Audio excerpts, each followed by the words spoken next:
오늘 저희와 함께 하실 분, 이름이 박꼬미라고 불리우는 유튜버라고 하는데 예명이신 거죠? 네. 영어로 하면 약간 체리피커 같은 느낌? 아. 근데 체리피커 하면 되게 스마트해 보이잖아요. 네. 근데 우리말은 그런 게 없더라고요. 빠꾸미라는 말을 주로 쓰고요. 제가 예전에 현업에서 일할 때 정말 본인에게 필요한 것만 쏙쏙 뽑아가는 사람들 빠꾸미라 불렀었거든요. 저런 사람들만 있으면 금융권이 아마 망할 거다. 네.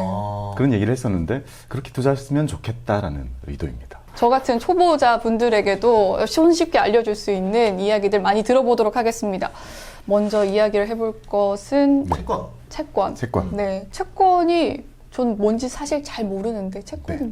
뭐예요? 자, 채권은 누가 누구한테 돈을 빌려주고요. 네. 갚겠다라고 적으면 그게 다 채권이 됩니다. 근데 돈을 빌려준 사람이요. 우리인 거예요. 우리요? 네. 투자자들이 돈을 빌려주는 거죠. 돈이 네. 있는 사람들 우리잖아요. 그래서 우리가 돈을 빌려주고 언제 갚겠다라는 종이를 사는 개념인데요. 이걸 갚는 사람이 되게 어마어마한 존재들입니다. 정부, 공기업, 큰 회사들. 그럼 여기서 이제 약간 인지장애가 오는 거죠.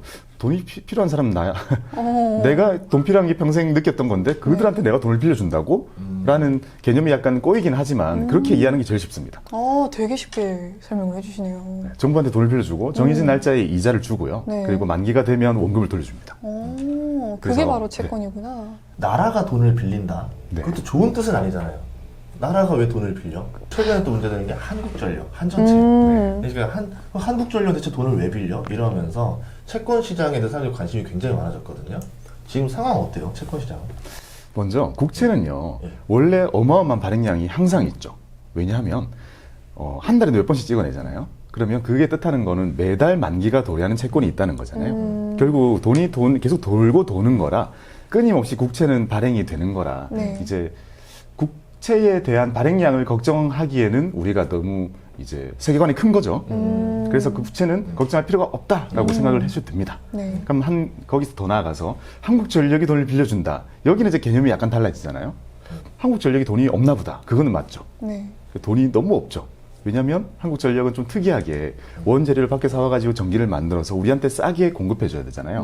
근데 전기세는 올리지 못하는데 사와야 되는 거는 계속 비싸지니까 적자가 계속 생기는데 그렇네요. 그럼에도 불구하고 우리의 전기세를 올리는 게 지금 너무 부담이 큰 거죠. 그래서 적자가 막 커지니까요. 적자가 커지니까 돈을 구해올 수 있는 방법이 이제 그 중에 하나가 큰 돈을 조달할 수 있는 거의 유일한 방법이 채권인 거죠. 예를 들면 이런 거죠. 여러분, 우리는 한국전력입니다. 네. 독점적인 권리를 가지고 있는 엄청 고신용도의 공사입니다.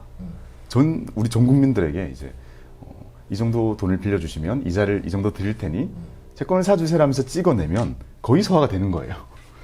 정말 많은 채권이 서화가 돼서 한국전력이 적자 크지만 그거를 메꾸거나 뭐 이렇게 시간을 버는데 계속 채권을 활용하고 있는 거죠.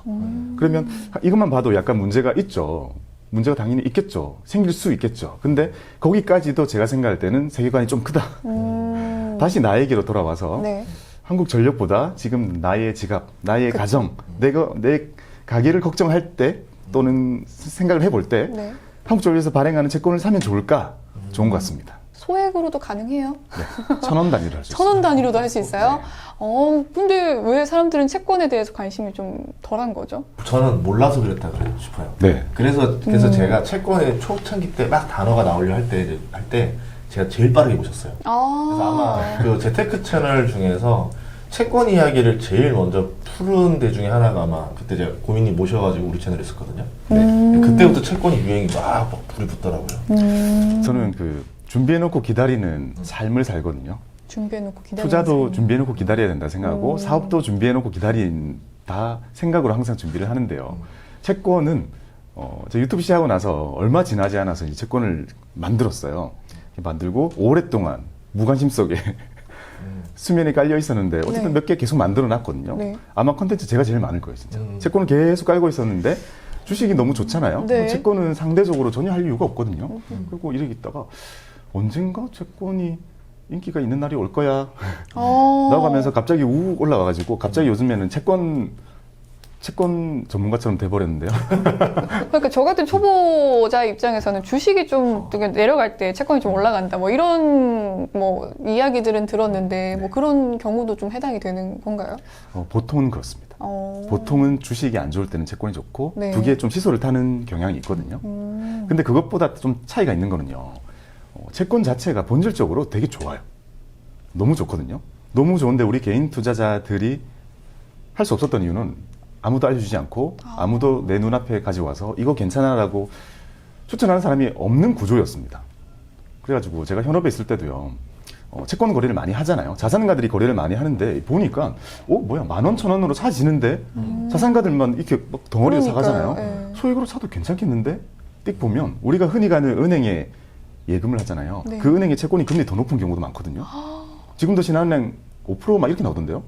예금은 3%잖아요. 그러니까 뭐지? 왜 이걸 하는 거지? 그러니까. 나는 왜 예금을 해야 된다 생각하면 살아왔고 왜 나는 여기 줄을 서서 예금을 하고 있는 거지? 이 채권이 망하지 않으면 이거 얻을 수 있는 건 똑같지 않나? 라는 혼란이 되게 있었는데요. 그래가지고 이제 고객분들에게 소액이라도 네. 계속 매수를 해드렸거든요. 진짜 우량한 것들 위주로 매수를 해드렸는데 너무 만족해 하시는 거예요. 그래서 채권 이게 정말 좋은 자산이구나 라고 생각을 했는데요. 이런 환경이 된 거에는 약간 그 이면에 우리가 볼 수 없는 좀 그런 부분이 있는데요.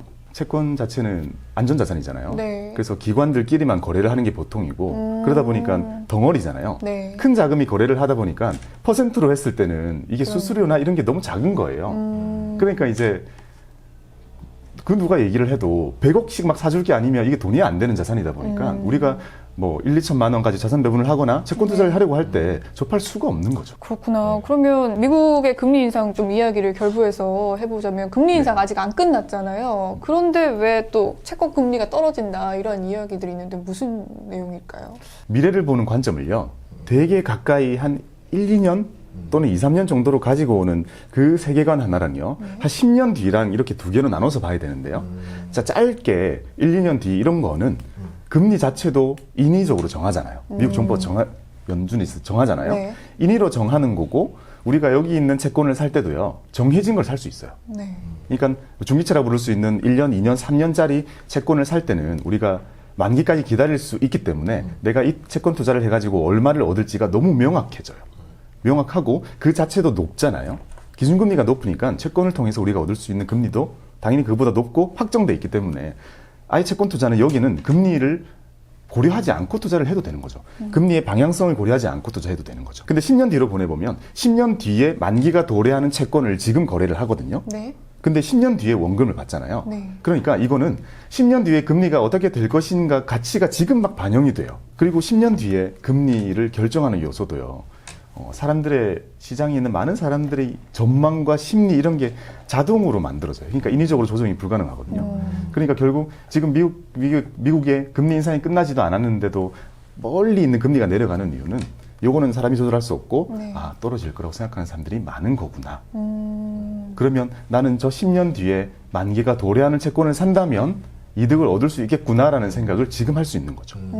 결국 지금. 우리가 채권 투자라고 딱 할 때 정말 이 다른 두 개의 채권 투자 방법이 있는데 네. 이걸 혼용하게 되면 되게 복잡해지는 거죠. 결국 나는 확정적인 금리를 얻기 위해서 채권을 하는 사람이냐 네. 아니면 금리가 떨어질 거다 또는 금리가 언젠가 먼 미래에 내려갈 거다라고 생각한다면 이 투자가 완전히 다릅니다. 지금 국채나 뭐 ETF 투자하는 거 괜찮다라는 네. 뜻인 거죠? 네. 언제까지 괜찮을 것 같아요? 그러면 지금도 괜찮으면 지금 적기라고 채권 하셨어요. 투자를 한다 그러면 네. 만기 전략까지 보유할 거예요? 쭉 갈 거예요? 길어요. 요새 채권들 나오는 게 길어봤자 3년이거든요. 3년을 넘지 않고 2년, 3년으로 나온다는 것 자체가 이미 이 돈을 조달하고자 하는 것도 먼 미래는 낮아질지 모르니 그때 낮게 발행하지 뭐. 지금 필요한 거는 급히 해결하자라고 하는 거는 이제 짧게 나오는 거잖아요. 그래서 이런 것들을 우리가 만기 2, 3년 잡고 투자하기에도 되게 좋은 거고요.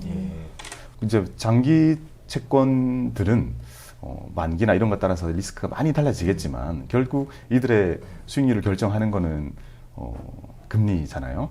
얘네들이 주는 이자라고 해봤자 아마 1년에 아마 3점 조금 넘는 수준일 거니까 그걸 만족하거나 그걸 보고 투자하는 사람은 적을 테니까요. 결국 금리 보고 투자한다면 많이 오르지는 않겠죠. 정해놓은 매도 기준은 따로 있어요? 그러면? 채권 만기 보유로 가게 되면요, 이제 되게 편하죠. 그쵸, 만기가 되면 자연스럽게 만기가 돌아올 거고요.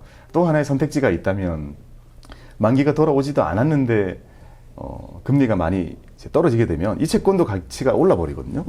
그러면 중간에 그냥 매도를 해도 수익이 좀 생기는 부분이 있죠. 그래서 저는 주로 단기, 중기 이쪽 채권을 되게 좋아하고요. 아. 되게 추천 많이 드리고 이쪽을 거의 강조를 많이 하는 편이기도 하거든요. 왜냐하면 거의 내가 컨트롤할 수 있는 범위 내에서 할 수 있음에도 불구하고 금리가 네. 높은 시기, 잘 없는 시기죠.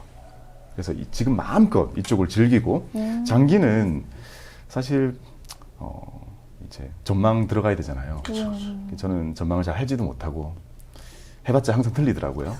그래서 각자의 전망, 각자의 마음속에 있는 전망에 따라서 내 돈을 내 손으로 움직여야 되는데요.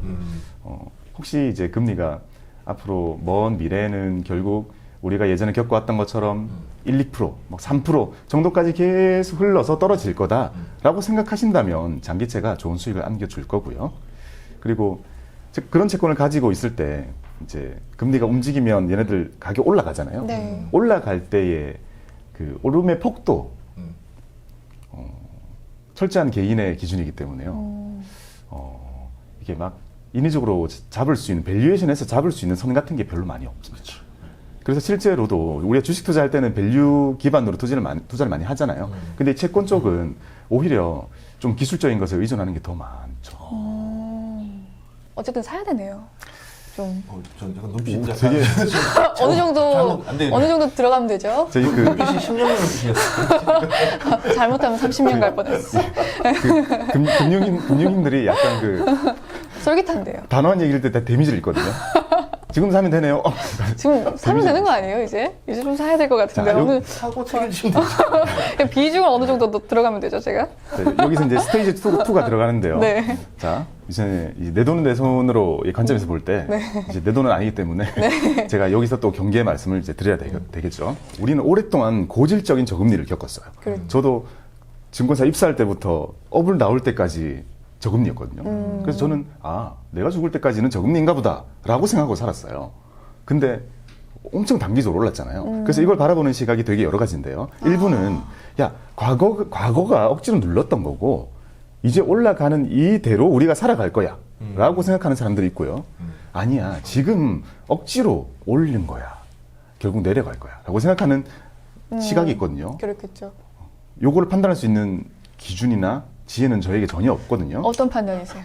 그거는 아무리 계산해봤자 네. 마지막 변수 하나가 더 나오면 끝나는 거예요. 그러니까 변수 10개가 맞춰져서 결과가 나오는데 네. 9개를 내가 다 때려 맞췄다.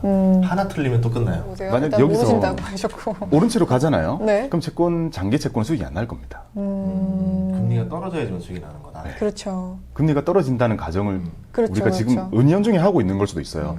과거에 우리가 겪어왔던 게 미래에도 올 거다라는 그런 편향이 작용하는 거잖아요. 그렇죠, 그렇죠. 근데 오른 채로 만약 쭉 간다면 내가 장기 채권을 가지고 있으면 이제 차익이 안 생길 거고 그렇겠네요. 이자만 3%씩 받고 있을 텐데 그 높아진 그 시기에는 이게 기회비용으로 따지면 계속 내가 아까운 생각을 가지고 오랫동안 가지고 있어야 되는, 오히려 아마 마이너스로 느낄 수도 있을 겁니다. 그러면 많은 분들이 이렇게 채권에 투자를 한다는 거는 어쨌든 이 고금리 기조가 금방 좀 빠지겠다라는 생각을 가지고 있으니까 하시는 거 아니에요? 다수의 또 편향으로 가는 게 낫지 않을까요? 근데 이 생각을 하죠. 지금 금리 사람이 어떻게 견디나, 은행들은 어떻게 견디나, 그러니까요. 결국 다시 옛날로 돌아가지 않을까라는 게 어떻게 보면 다 주류의 시각이긴 하죠. 네. 예. 그리고 아까 말씀한 뉴 노멀이라는 생각도 있게 하겠죠. 물가가 안 떨어지면은. 근데 그래도 우리가 워낙 저금리 시대에 오래 살았기 때문에 약간 중독이라고 해야 될까요? 예, 저금리 중독이라 다시 쉽지 관성. 않을까? 예, 이런 느낌. 네, 저는 오늘 채권에 대해서 이제야 좀 알게 된 것 같은데 저 같은 초보자들이 많이 하는 실수 또 뭐 어떤 것들이 있을까요? 채권이 위험해요. 그러니까 채권은 대표적인 안전자산이잖아요. 주식과 거의 그냥 자본주의 역사를 함께 해온 깔려있는 안전자산이잖아요. 그리고 대부분의 역사에서 주식 총합보다 채권의 총합이 항상 컸습니다. 우리 개인만 봐도 주식은 100만 원 하지만 예금은 1000만 원, 2000만 원 그렇죠. 하잖아요. 그런 것처럼 채권의 금액이 훨씬 큰 데임에도 불구하고 그래서 채권은 안전자산이거든요. 근데 이 채권도 이 스펙트럼이 정말 무한하게 넓은데 그 중에 우리가 위험한 걸 골라서 하는 습관이 있어요. 우리나라에 존재하는 99%의 채권이 아마 신용도가 A 이상일 겁니다. 네. 근데 굳이 우리가 낮은 하이 일드 채권이라고 부르는 신용도 낮은 채권을 우리가 쏙쏙 뽑아서 하는 경향이 있는데요. 금리가 되게 높거든요. 10% 넘고 이런 것도 많이 있습니다. 그런 것들을 사서 야, 이 채권, 이 기업 만기 6개월 남았네. 6개월 안에 망하겠어라는 생각으로 해보다 보면 실제로 잘 안 망하죠. 기업이 네. 망할 만한 기업이 채권이 있는 경우도 흔치 않고 이러다 보니까 되네 하다가 계속 관성적으로 신용도는 낮은 걸로 하다 보니까 나도 모르게 되게 안 좋은 채권을 사게 되고 부도를 맞게 되면요. 영원이 됩니다. 아, 되게 앞부분에 채권 진짜 갑자기 쉽고 막 신났다가 갑자기 어렵다. 채권이. 조금 더 알아봐야 될 것 같다라는 생각이 드는데요. 또 저 같은 채린이가 알아야 될 실수들 어떤 것들이 또 있을까요? 두 번째는요. 우리 개인 투자자들이 느낄 때 제일 중요한 거는 중도 매도 리스크입니다. 채권은 원금이 보장되어 있죠. 네. 원금 보장이라는 말을 써도 됩니다. 그걸 발행한 주체가 보장하는 거니까요. 근데 중간에 내가 팔 때는 그 회사에 가가지고 파는 게 아니에요. 즉 한국전력 채권을 샀어요. 네. 6% 주네? 너무 좋아요. 가지고 있으면 6%를 줘요. 한국전력이. 근데 중간에 내가 돈이 필요해졌어요. 다른 걸 사야겠어요. 그럼 현금화 시켜야 되잖아요. 이 채권을 그 회사에 가지고 가지고 만기가 아직 안 됐는데 현금으로 바꿔주세요라고 하면 안 돌려줘요. 왜요? 그 약속한 거는 만기의 이자를 주겠다고만 약속이 되어 있잖아요. 결국 우리는 이 종이를 다른 사람에게 팔아야 되는 거예요. 사고 증권사 싶은 가서. 사람한테? 증권사 가서 이걸 사고 싶어하는 다른 사람에게 팔아야 되는 거거든요. 네. 근데 그 가격은 한국전력이 약속한 것보다 낮을 수 있습니다. 당연히. 6%보다 좀 낮을 수 있다. 네. 아, 그러니까 중간에 내가 팔 때는 손실이 생길 수 있는 거죠. 약속은 지켜라 이거네요. 네. 또 채린이들이 하는 실수들이 있을까요? 많죠. 네. 채권도 안전자산인데 안전하지 않게 활용하는 방법이 정말 많기 때문에 네, 좀 시간상 안 돼. 그래. 얼마나 드릴 수 있을까요? 아직 좀 몇 개 정도 있을까요? 좀 더? 지금 떠오르는 거는 한 3-4개 정도 더 있습니다. 세네 개나 더 있는데. 그러면 그거는 네. 우리 박구미 TV로 가서 들읍시다. 네, 바꾸미 스쿨에서 이 채권에 대한 공부를 조금 더 하시도록 하고, 저는 지금 빨리 배분에 대해서 또 궁금하기 때문에 배분에 대해서 알아보도록 하겠습니다. 알겠습니다. 예.